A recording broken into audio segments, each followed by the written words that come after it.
Thank you for joining us today at Miniature Wargaming Labs. I'm James, I'm Brian. and today we'll be covering a new miniature game Brian was looking at. Brian, what has interested you this week? Well, I'm glad you asked because it is a weekly change of what I'm interested in. Um, this week is Planet 28. So this last February there was a Kickstarter event called Zine Quest, and this was the second year that they did it. And it's a event where Kickstarter encourages people to put up zines that are for gaming. So a lot of them were RPG games, of course. And I ended up backing almost 30, if not more than 30 of the zines. And that didn't even touch a quarter of how many zines there were on Kickstarter. But one in particular hit all of my interests because I love zines. Coming from a DIY background, I have a large collection of zines from multitude of areas, and getting that into the gaming is awesome because this game is less than 10 pages and smaller than a page. I mean, when you unfold it, it's a page, but I like the readability. I like the portability. It's really nice. It doesn't take up a lot of space, and it's like DIY. I can print it at home, and it's really shareable. That's what I really like about zines. But this one is a 28 millimeter skirmish game set in a sci-fi universe. You said it's a sci-fi game. What's the theme on it? So is this grim, dark, utopian? What is So it's whatever you want. With a game this small, you could really get the feel that this was meant for whoever and whatever miniatures you have. The emphasis of this game is to be based around the miniatures that you have or want to have or have built. It's really encourages people to build their own miniatures and kit bash as much as possible. So if you want somebody with a jetpack and 3 arms with laser beams, make it, and then you make rules for it. Or if you want a mutant with tentacle arms and a samurai sword, well, if you can make the miniature, you can make the rules. All right. So in that case, what do you need to play the game? I mean, it's a really small book. What does it say that you need to do this? So at the very minimum, you'll need 2 players, and each player will need 2 miniatures at minimum to start with, and a 7 die set of RPG dice. So that means it's the D4, D6, D8, D10 percentage die, D12, and D20. You'll find those at any game store. They're in usually the Chessex or Metal Dice Games. There's tons of different companies that make them. But Oh, you can get them at Barnes and Noble now. It's the D&D. you can get them at Barnes and Noble yeah. now. You can get them at Target now. So I mean, it's such a widely available thing now that you can get it anywhere. Okay. So, and of course, terrain. You can't forget about the terrain. It's played on there's no minimum table size, so I imagine this game being played anywhere from 2x2 to a 3x3. Anything larger, you'll need to make a scenario around it. Now, does it have because we've seen this in some of the games. Does it have a recommended percentage of board coverage on it, like 25%, 50%? Because we've seen in Star Wars Legion, the amount of terrain coverage wildly swings the games. Yes. For this one, no, because it's very narrative driven. So you want the terrain to match the narrative. So if you're crash landing, if your 2 crews crash landed on a desert island or a desert planet, then make it look like a desert planet. which means there might not be a lot of anything. Or if you're in a jungle, then it's going to be pretty thick, and like you're not going to have a lot of space, and there's going to be a lot of line of sight blocking. Or if you're in a city, it's really how you want to make the game, which is what they're really focusing on. Is if this game is what you want it to be. So if you want to have a scenario set in the city, it's really what you want. So really, what it's saying is, what terrain do you have? Put it on the table and play with it. Okay. Who do you think the target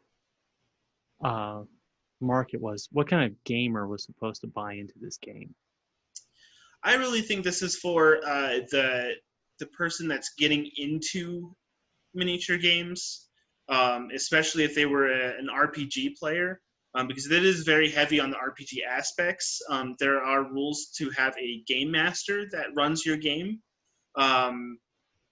So it's really RPG based. So it's really for people that are coming in from an RPG sense to a miniature game sense. Or it's for the miniature game players like me that like extremely simplistic rules and have 1,000 different miniatures and a ton of random terrain that I kind of want to play with. All right. So it's a really thin book. Yes. So how do the game mechanics for Planet 28 work? So it's pretty much like any game, miniature game. You have your stat line.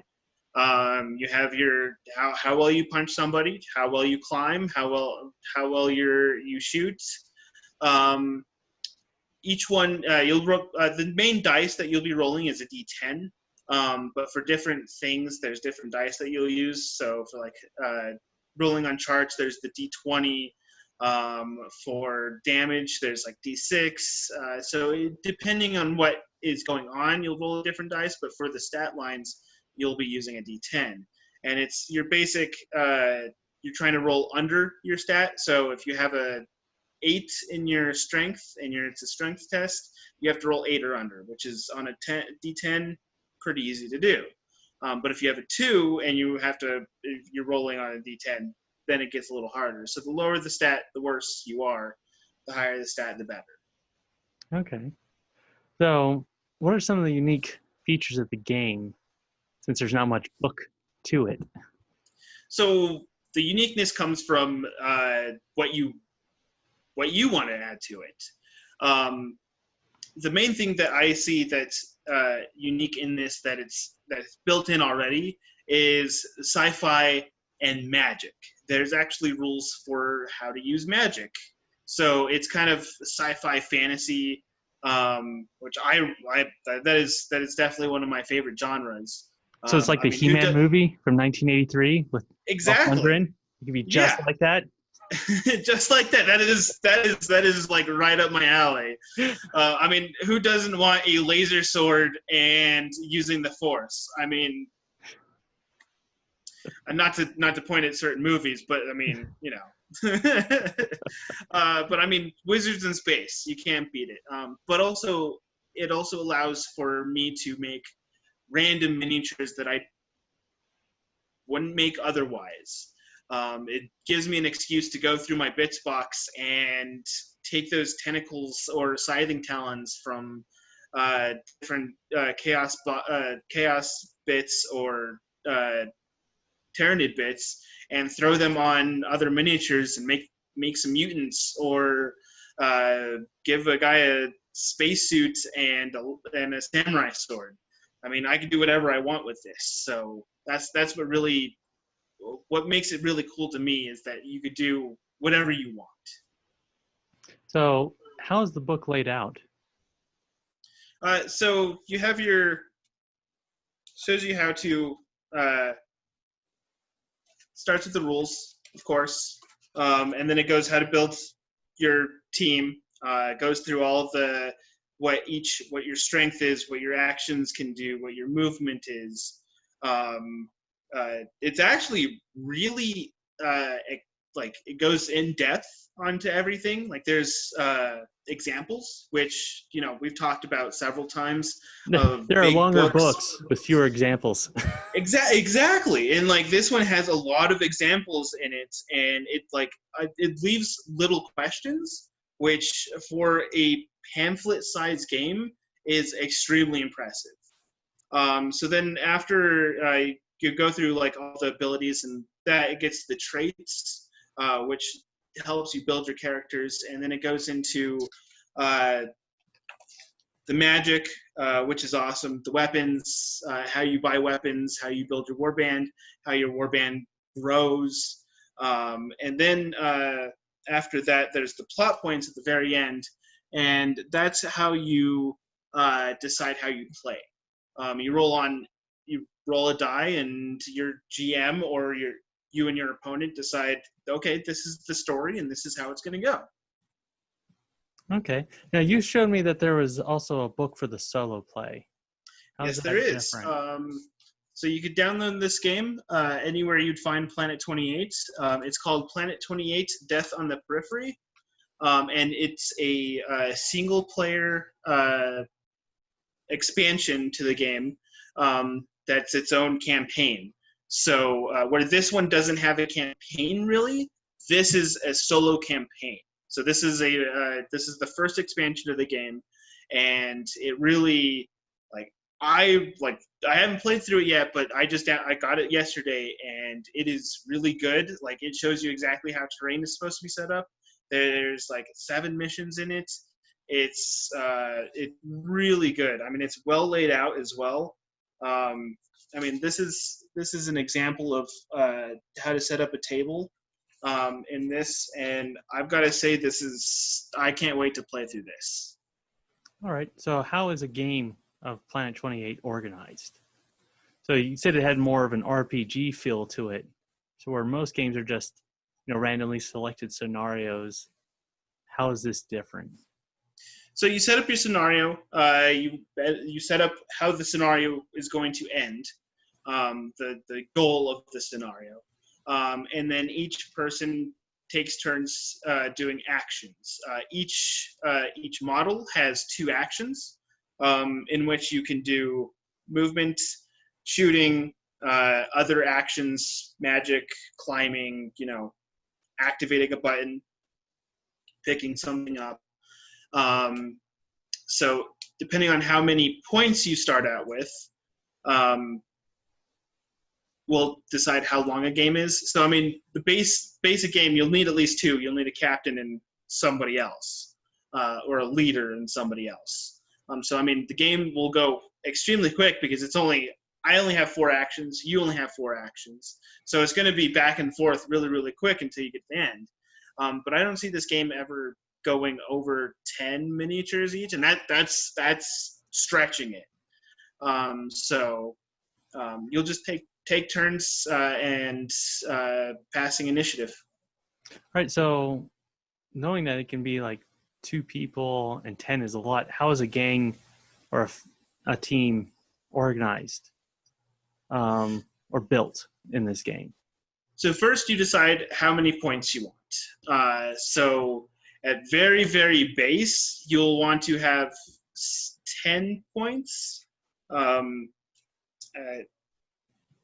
because each guy starts as 5 points. So you have to have at least 1 leader, which is just a designation. Anyone can be your leader. And then you have to have at least 1 crew member. So at the very base, you'll have to start with 10 points. I suggest starting with about 20, so you have some traits to play around with, some weapons to play around with, and then you could go and at the end of each scenario, you add 5 points, or you add 10 points, and then you could either add more weapons or more traits, or you could make somebody get magic, or you could just add more people as you go. So that's the first thing, is deciding how many points you want, and then you take your character, you assign your points to them, and then so each time you up their points, so like if let's say you want to up their strength from 1 to 2, it'll cost you points. So depending on each thing you do and add to your character costs points, so you have to really keep track of what your points are at. So how much can you customize a character? Uh, Pretty much everything. Their weapons, how many hands they have. I mean, of course, like I said before, if you could build the miniature, make rules for the miniature. So if you have 3 hands on a miniature, then then there's rules to add another hand, and then you'll have weapons to fill the hands. And then if you have like a big old tough guy, then you're obviously going to raise the strength and put nothing else and then everything else until later, of course. So customizability is limitless. Okay, so we've talked about scenarios. How does a campaign system work? So if it's more RPG driven, so Yes. there's a narrative arc. Are the scenarios structured in that storyline?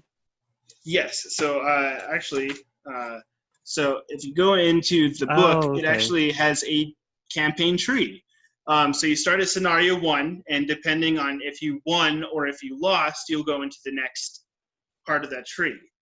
And then depending on how you go on that one, so that's how they're set up. Is depending on you start at same scenario, and then depending on how you win or lose, then you go down. Of course, you could make up your own because GMs. If you've played a lot of RPGs, you've come up with a lot of scenarios yourself. You could take that and figure out how to play it on the table. All right. So this is a really small rule book. So what would you say this game is missing? So before I found the solo rules, I was going to say solo rules. I was also going to say campaign system. That was added. So really, like, everything that I wanted in this game has been added. You normally like tables. They have just the right amount of random generation tables for you. Okay, that's a very good point. I would have another book that's just, here's a weapon chart. Here's more abilities. Here's more magic spells. Here's random things that can happen. Here's a wandering monster type thing. I do like being able to roll a d30 and something shows up. So yeah, that is definitely a good point. I would add more tables and more random elements. Well, something I haven't heard you mention has become popular is external environmental effects, or like wandering monsters. So like rainstorm, acid rain, wind, smoke. Does it have stuff like that of where you do a scenario and say, well, a pack of troglodytes is wandering by and might attack? So that's there is rules for that in here. In the scenario, in the plot points, there's some things that say, hey, this is going on. But that's another reason you play with a game master, is so that, let's say the game master is just like, oh, well, you guys are doing too well. Acid rain. And it's just like, oh, okay, it's going to give you a minus to this and a minus to this, and it's going to make you walk slower. So that's where a game master really comes in handy with this game.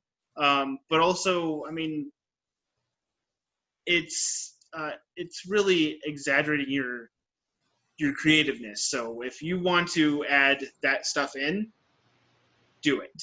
This game doesn't limit you. Okay. So where do you hope this game goes?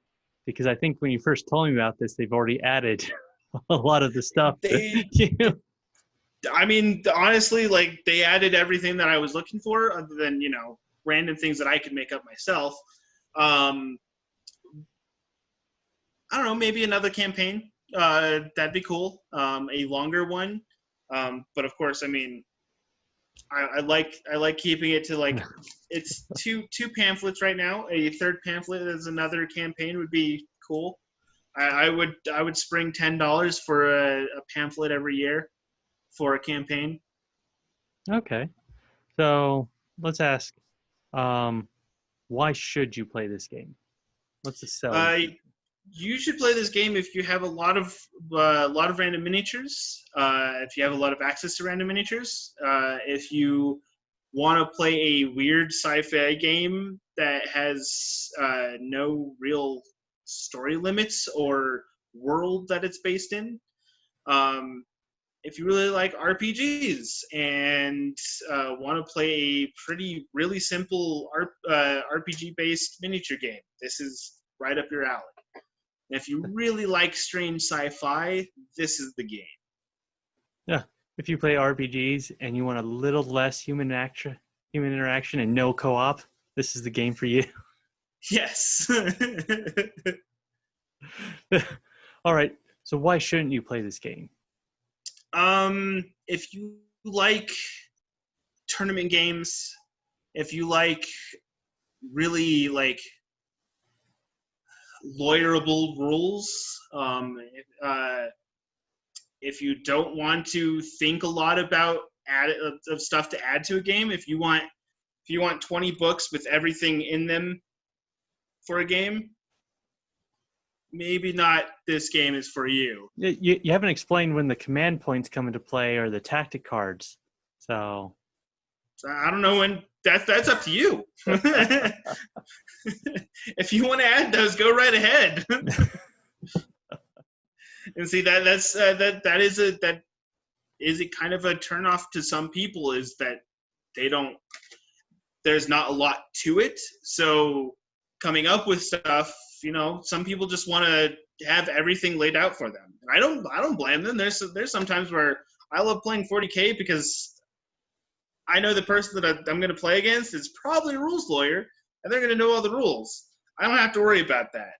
But then this game's for more just like, let's just come up with it on the spot. It's like, oh, okay, there's a rock and I'm going to jump off of it. Oh, well, there's no rules. Let's figure it out.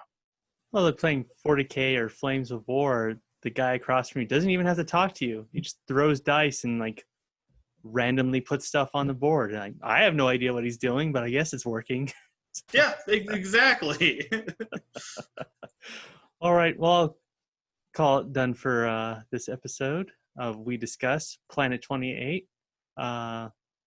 Think is a movement toward more narrative games of a lot more flexibility out there. So I'm James. I'm Brian. And thank you for joining us at Miniature Wargaming Labs, and we'll see you next time. Thanks for watching.